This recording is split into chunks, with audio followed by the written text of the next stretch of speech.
কোটা সংস্কার আন্দোলন দমনে আইন শৃঙ্খলা বাহিনীর অস্ত্রের ব্যবহার ও অতিরিক্ত বল প্রয়োগের বিষয়টি জাতিসংঘের তত্ত্বাবধানে তদন্তের দাবি জানিয়েছে নাগরিক সমাজ। আন্দোলনে সরকারের তরফ থেকে মৃত্যুর যে সংখ্যা দেখানো হচ্ছে তা গ্রহণযোগ্য নয় বলে মনে করে তারা। ব্লক রেড দিয়ে শিক্ষার্থীদের গ্রেফতার বন্ধ করার দাবি তাদের। আর ডিবি হেফাজতে থাকা 6 সমন্বয়ককে মুক্তি দেওয়ার 24 ঘন্টার আলটিমেটাম দিয়েছে নাগরিক সমাজ। ডিআরইউতে এক সংবাদ সম্মেলনে এসব কথা বলেন তারা। ইমরুল আহসানের রিপোর্ট। সংবাদ সম্মেলনে নাগরিক সমাজের পক্ষ থেকে অভিযোগ করা হয়, কোটা সংস্কারের দাবিতে শিক্ষার্থীদের শান্তিপূর্ণ আন্দোলন সহিংসতায় রূপ নেয় সরকারের কিছু মন্ত্রীর দায়িত্বজ্ঞানহীন বক্তব্যে। তারা বলেন, আন্দোলন দমন করতে পুলিশ আইন ভঙ্গ করেছে, গুলি ছোড়ার ক্ষেত্রে সীমা লঙ্ঘনও হয়েছে। অল্প সময়ের আন্দোলনে বিপুল সংখ্যক মানুষের হতাহতের ঘটনা নজিরবিহীন বলে মন্তব্য করেন তারা। এখন জন্ম সনদ দিয়ে খোলো বিকাশ স্টুডেন্ট অ্যাকাউন্ট, নিজের বিকাশ নিজে কর।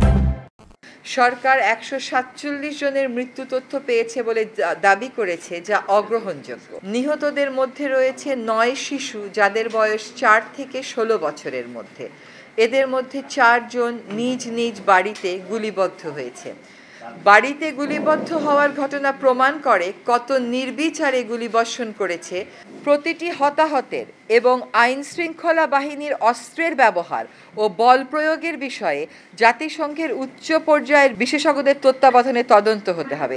এই প্রক্রিয়া দ্রুততম সময়ের মধ্যে শুরু করতে হবে। সাঈদের যে ভঙ্গিটা আপনারা দেখেছেন, যে সে যখন দাঁড়িয়েছে সেই ভঙ্গিটা আপনি যদি নন ভার্বাল কমিউনিকেশন তার দেখেন, সে আমার মনে হয় যে কখনো ভাবতেই পারেনি যে তাকে তার দেশের পুলিশ গুলি করবে। এবং তারপরে তো আপনারা এফআইআর এ কি লেখা হয়েছে, এক ছবি থাকার পরে সেটা জানেন। প্রাণহানির তদন্ত না করে শুধু নাশকতার মামলা দায়ের নিয়ে প্রশ্ন তোলেন নাগরিক সমাজের প্রতিনিধিরা।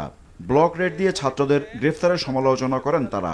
চারদিকে ঘিরে ধরে হেলিকপ্টারের আলো ফেলে বাংলাদেশের ছাত্র তরুণ কিশোরদেরকে গণগ্রেফতার করা হচ্ছে। গায়ে দেখা হচ্ছে আঘাতের চিহ্ন আছে নাকি, আঘাতের চিহ্ন মানে হচ্ছে সে আন্দোলনে ছিল, তারপর গ্রেফতার করা হচ্ছে। তখন আমাদের মনে প্রশ্ন আসে, এই সরকার কি বাংলাদেশের তরুণ, বাংলাদেশের ছাত্রদের বিরুদ্ধে যুদ্ধ ঘোষণা করেছে? ডিবি হেফাজতে থাকা শিক্ষার্থীদের অবিলম্বে ছেড়ে দেওয়ার আহ্বান জানানো হয় সংবাদ সম্মেলনে। ডিবি কর্তৃপক্ষকে 24 ঘন্টা সময় দিচ্ছে।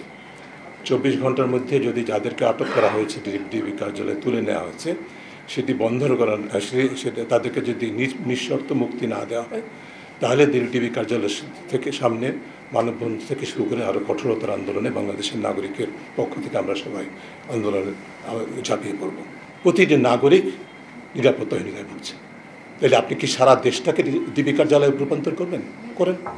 শিক্ষার পরিবেশ ফিরিয়ে আনা ও চলমান সংকট থেকে উত্তরণে বিরোধী মত দমন বন্ধ সহ 11 দফা দাবি পেশ করা হয় নাগরিক সমাজের তরফ থেকে।